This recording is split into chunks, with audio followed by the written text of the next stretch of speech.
Hi guys, welcome dito sa The Sun Tarot. Ang reading nito ay for culture.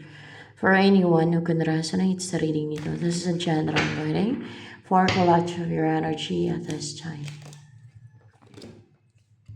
High Priestess, lakas sa intuition mo o spiritual ka. Nine of Swords, o nagmamanifest ka, nag-overthink ka kasi nagmamanifest ka.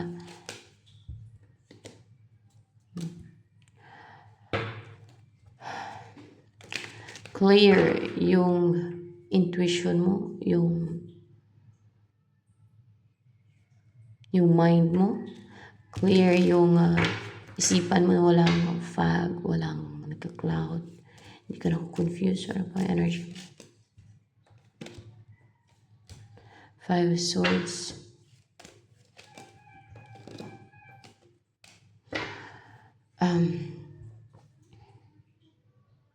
You're not superior. Hindi ka nakipagpataas-taasan o yung kailangan ay ikaw yung manalo, ikaw yung wagi, ikaw yung lamang, parang ganun ba. Nafo-focus ka sa work mo, sa hanap buhay, sa pag-create ng money, pentacle, gano'n. Ano pa? Hardworking ka. You're a curious person and you're willing to know. Maybe nang-stalk o nang-spy o may mga inaalam ka.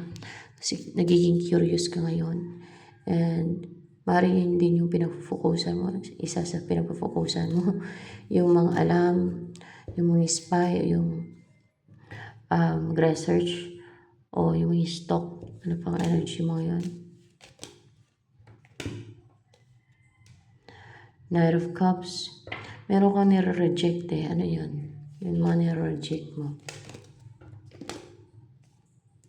Ace of Cups. Yung hindi blessings. Ano yung Ace of Cups na yan na nire-reject mo? Mga hindi positive. Mga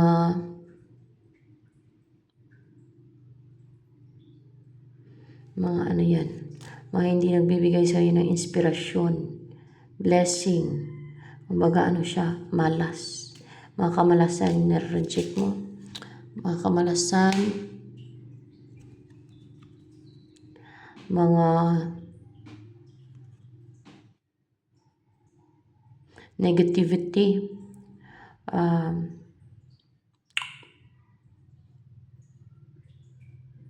yung mag-struggle ka lang, yung mahirapan ka lang, yung mag-emotional ka lang, yung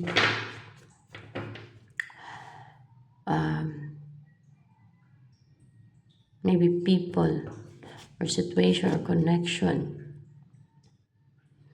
na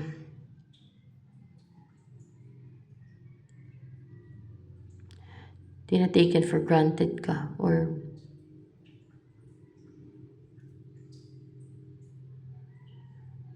ang umasa, pwede din ganun. With the moon here, pwedeng deceit, scheme ng iba. Ano pa? Ang mga nire-reject mo na yan. Mga gustong-gusto ng ibang tao na mangyari sa'yo. Mga wish nila na mangyari sa'yo. Yun ang nire-reject mo. Ano pa? Parang nire-reject ng aura mo yan. Ano pang energy mo yun? Clear yung judgment. Yung mind at hindi ka nadidestroy. Hindi ka natutupok. You're starting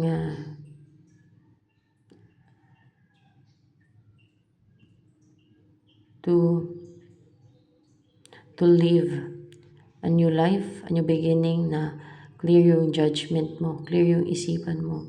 Daway ka mag-judge at mag-isip. Klaro, walang nagka-cloud, walang nagpa-fog nga sa isipan mo. Walang napang-inflict ng mga negativity sa iyong mind, sa iyong judgment, sa isipan mo. Ah, sa love life mo, sino yung darating sa'yo? Si Nine of Pentacles, I'll take it as upright. Makipag-reunite kasi palang to. So, I'll take it as upright na lang.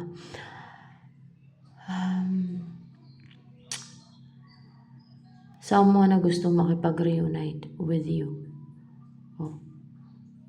Confident siya at handang i-message. Handa siyang mag-message Parang ready na siyang mag-message kasi may ipon.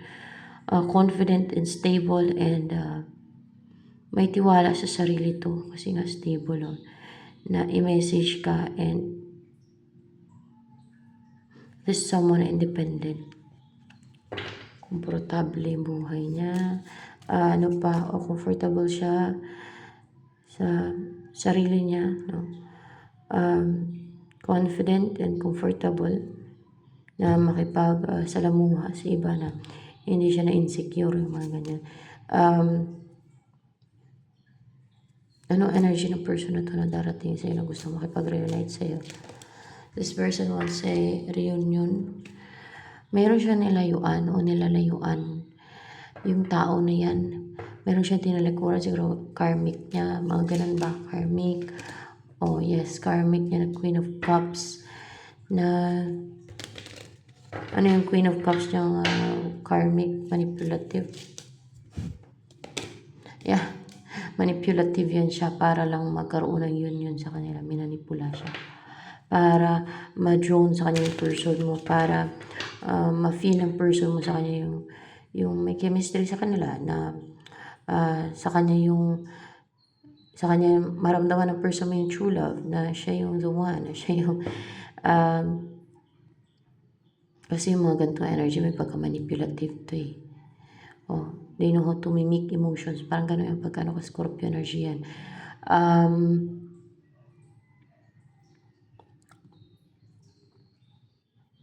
Soft and feminine, parang hindi nakaka-intimidate to, pero may pagka-manipulative to, mga ganito. Scorpio energy. Ganyan yan. And, parang sa loob ang kulo nitong Queen of Cups na yan. Let's see. Hindi sa loob ang kulo.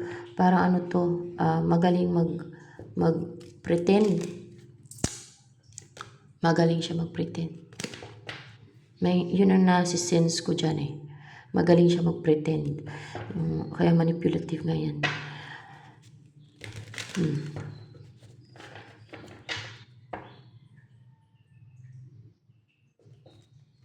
Ano ang feelings ng person na yan? So, anong feelings yan sa'yo?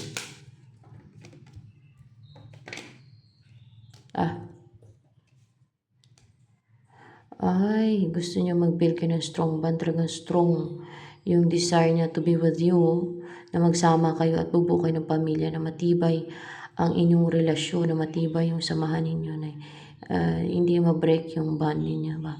Kaya strong na mamuhay kayo ng masagana at magpatayo kayo ng malaking bahay o titira kayo sa malaking bahay, o kung may malaki na siyang bahay, doon kayo titira, mamuhay kayo ng kumpleto and a bountiful, a prosperous life, ganyan. Bubuo kayo ng masaya at kumpletong pamilya. Ano ang iniisip niya ng person mo na yan? So, yun. Kaya ang iniisip niya, ang i-release yung mga baggage, yung wag siyang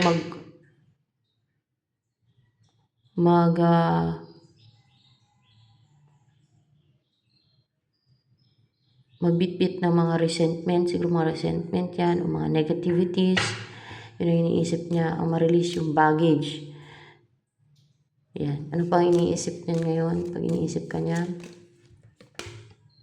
ang makasama ka na niya na alam niya magiging tunay siyang masaya kasi pure love yung naramdaman niya sa'yo, na malapit talaga yung loob niya sa'yo, na manipula ng third party. Kasi manipulative yung third party. Alam niyo pag manipulative, sinungaling yung mga manipulative na tao. At mahilig mag-pretend yan sila. Para hindi yan sila totoo. Ang daming tinatamaan dito, ayaw nila kasi tinatamaan sila. Instead na magbago, ayaw nila magbago. Baliktarin pa ako daw yung masama, ako daw yung evil. Ako daw yung may demonyo. Pero totoo, sila kung sino yung mahilig magsinungaling, kung sino yung manipulative, yan ang may demonyo. Yan ang nasa kadiliman, lalo yung mga witches na yan. Yan ang nasa kadiliman, ayaw nila magbago ng mga taong yan. Kasi gusto nila mapunta sa impyerno, yun lang. Kaya ayaw nila magbago. So, it's up to them. Six of Cups.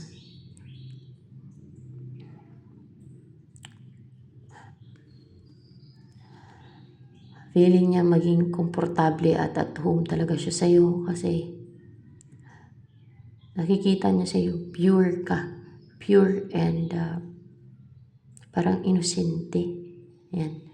Na hindi ka siguro magagamit, hindi ka yung mapang take advantage, na parang kang inosenteng bata, no? Na pag nagsama kayong dalawa ay wala kayong masamang intensyon o hindi kayo gagamitan ba? Hindi kayo magagamitan o hindi mo siya gagamitin lang. Hindi mo siya gagamitin, kundi masaya kayo together, na gusto nyo pareho na magsama, na you'll find true love, pure love sa feeling ng isa't isa. Ayan. Mga nabubuking yung mga deceitful, deceiver, at manipulative, at mga sinungaling, at yung mga nasa evil forces, nasa side ng kadiliman dito. Ang dami tinatamaan. Madami talaga, nasa end of times na tayo at nag-umpisa na daw yung end of the world. Ewan ko kung matapos ba yung Apoyes, California. Sana matapos. Kasi nasa end of times na nga at nag-umpisa na yung end of the world. Dito din sa Pilipinas, madami din mga witches dito. Makasunod na sunugin eh. Kasi madami, hindi lang naman isang lugar at nag-umpisa na. Sa yung masunog na nangyari yung Kalawakan, matindi. Sa US, sa China, saan pa kaya sunod? Oh.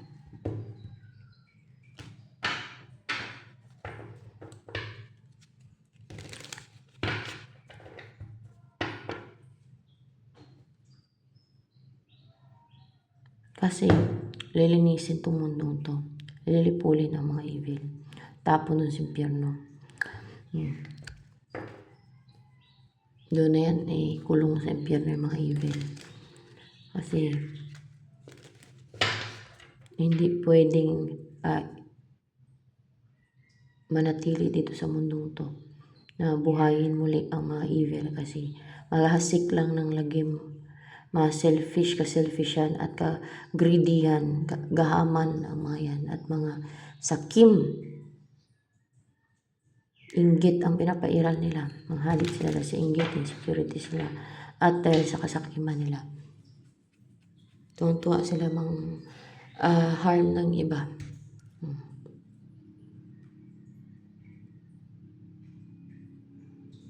Mas sinusunod nila si Satanas. Mas sinusunod nila ang devil. Dahil yung pinapairal ay kasakiman, kaivilan, kaselfishan. Sila din ang kawawa sa huli. Dahil forever pa naman, eternal life ang pagdurusa nila, afterlife. Ng mga evil na yan, ng mga tao at nilalang.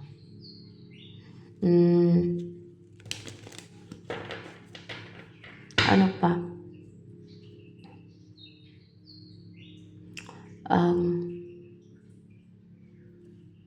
Binabalak ng person mo na to. Sana ba yung main energy nito? Ito, sa'yo ngayon. Ma-unite kayo, ang makipag-unite sa'yo, ang makasal kayo, ang maging isa kayo, ang mabuo na kayo, ang magsama na kayo, At maaaring nasama lang to, pero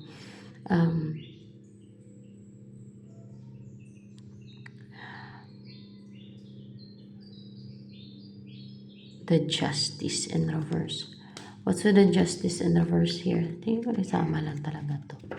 The justice, nasama lang ba yung the justice in reverse na yan? Nasama lang yan. Hindi yan kasali. Ayan.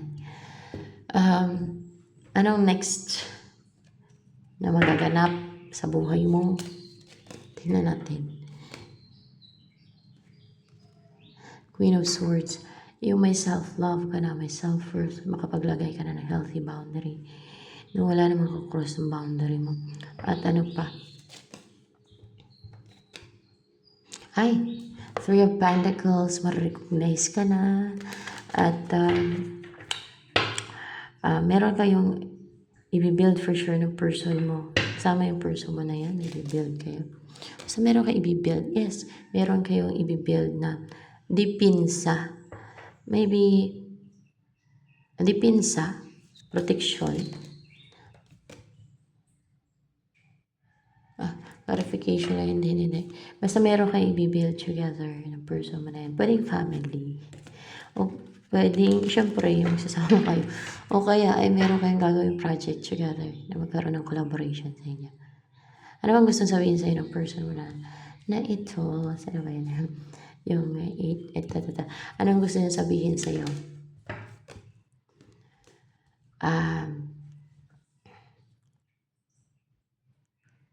Destiny ka niya? Tingnan natin na.